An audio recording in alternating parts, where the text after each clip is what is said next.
Dulu waktu saya kecil tidak ada yang berani lewat sini. Makanya kenapa kalau malam banyak orang ngelakson tuh? Karena menghormati. Kadang-kadang kalau tidak ngelakson atau kita nantang, di sini ada apa? Ntar dia keluar. Coba aja.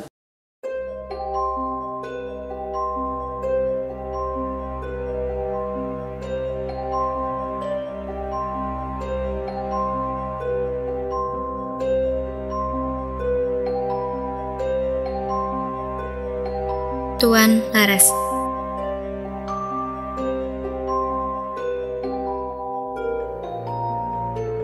Sebuah makam di Desa Kecumeran, Kecamatan Talun, Kabupaten Cirebon. Siapa sangka, makam yang terlihat biasa ternyata memiliki sejuta sejarah dan cerita misteri yang banyak belum diketahui masyarakat umum. Lalu, bagaimanakah asal-usul dan kisah-kisah mistis yang ada di sini? Kisah dari Pulau Jawa sampai mengenal silsilah daripada Igede Tuan Laras. Dulu Pulau Jawa, setiap penduduk yang dari Arab datang ke sini itu selalu meninggal. Datang meninggal lagi, datang meninggal lagi. Nah, diutus salah satu imam namanya Imam Subahir datang ke Pulau Jawa dan bertapa di Pulau Jawa selama 41 hari. Setelah itu, perwujudan dari kenapa bisa setiap orang yang datang ke Pulau Jawa mati itu berjumpa penunggue yang kenapa setiap masuk ke Pulau Jawa meninggal. Akhirnya Imam Subahir bertemu dengan Sang Hyang Malik Maya atau dikenal dengan Nayo Genggong. Setelah itu adu tanding untuk merebutkan Pulau Jawa, itu adu tanding antara Imam Subahir dengan Sang Hyang Malik Maya. Selama berhari-hari tidak ada yang menang, tidak ada yang kalah. Setelah itu, Imam Subahir dan Nayo Genggong membuat perjanjian, yaitu sebelum tanggal 9 bulan 9 tahun 1999. Yang memimpin tanah Jawa adalah Imam Subahir. Dan setelah waktu pemimpinan Imam Subahir habis, maka Nayo Genggong yang akan menggantikan kepemimpinannya. Waktu pimpinan Imam Subahir pun dimulai, dan beliau memulainya dengan memperluas kekuasaannya dan dilandasi agama Islam di Pulau Jawa. Akhirnya muncullah tokoh-tokoh ulama dan kiai di Pulau Jawa. Setelah masa kepemimpinan Imam Subahir habis, dimulailah masa kepemimpinan Nayo Genggong. Kepemimpinan Imam Subahir berhasil membawa pengaruh besar terhadap tanah Jawa, sehingga Nayo Genggong pun ikut terpengaruh dan ia pun memutuskan untuk masuk ke agama Islam. Namun, sangat disayangkan, para pengikutnya tidak mengikuti jejak pemimpinnya. Itu sebabnya, setelah tahun 1999 terjadi huru-hara dan kejahatan di mana-mana.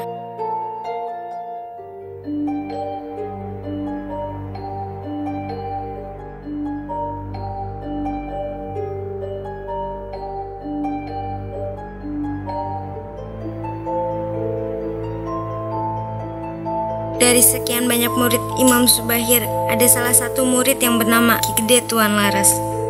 Beliau mendapatkan tugas dari gurunya untuk menyebarluaskan kekuasaan agama Islam di daerah Tegal Pondok, tepatnya di daerah sekitar makam Tuan Laras.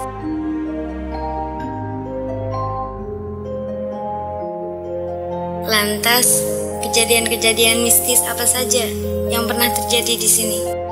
Nah, kalau masalah mistik di sini, dulu waktu saya kecil tidak ada yang berani lewat sini. Makanya kenapa kalau malam banyak orang ngelakson tuh? Karena menghormati. Kadang-kadang kalau tidak ngelakson atau kita nantang, di sini ada apa? Ntar dia keluar. Coba aja.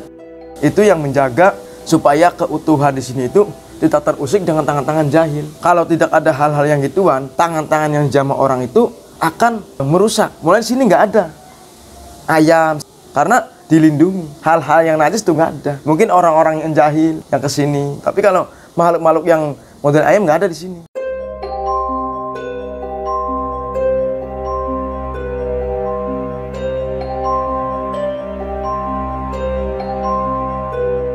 Misalnya kalau malam nih, malam datang ke sini. Nah, dari sini terang.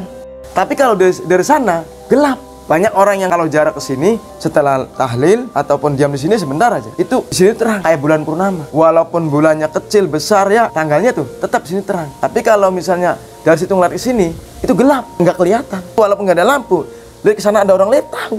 Oh, ada orang. Kalau bisa di sini nih, misalnya ada orang datang, tahu. Itu karoma keistimewaan di sini tuh gitu.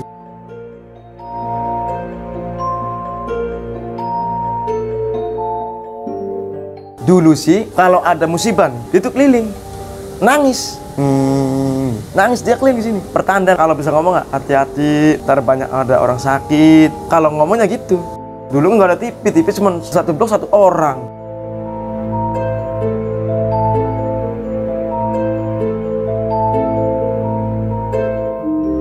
Nah dulu waktu ada PTXL yang keliling kan, yang ngukur-ngukur perpajakan, itu komputer satelit dari atas itu nggak ada rumah, hamparan Tegal semua. Kenapa dinamain Tegal Pondok? Nah itu nggak ada. Setelah itu RT sama Pak Kadus sama RW datang ke saya, ini Jemas ya, kenapa ya jadi satelit itu nggak ada rumah, Tegalan semua. Tanyain aja sama orang desanya, Tegal itu hamparan. Udah gitu, saya meminta ke sini kepada yang menunggu di sini, suruh dibukakan. Ya mungkin secara gaib adanya hamparan, mungkin ada sesuatu yang mungkin dirahasiakannya. Tapi dibuktikan dengan satelit bahwa di sini itu tidak ada rumah. Setelah saya minta ke Gede Tua Laras, minta supaya dibukakan aura di sininya. Tapi kalau udah diukur-ukur tanahnya, silakan ditutup lagi. Untuk beberapa minggu, setelah selesai ditutup lagi auranya tuh, mistiknya tuh. Wallahu alam, hanya Allah yang tahu. Kita sebagai hambanya hanya patut yakin dan mempelajari lebih dalam terhadap sejarah yang ada.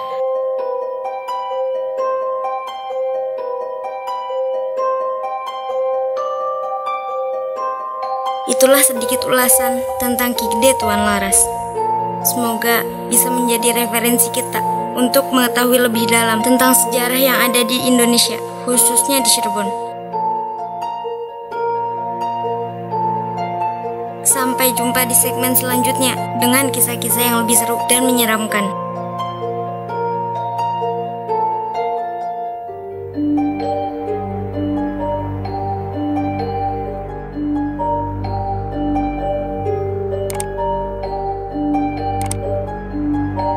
Jangan lupa like, share, dan tinggalkan saran di kolom komentar ya.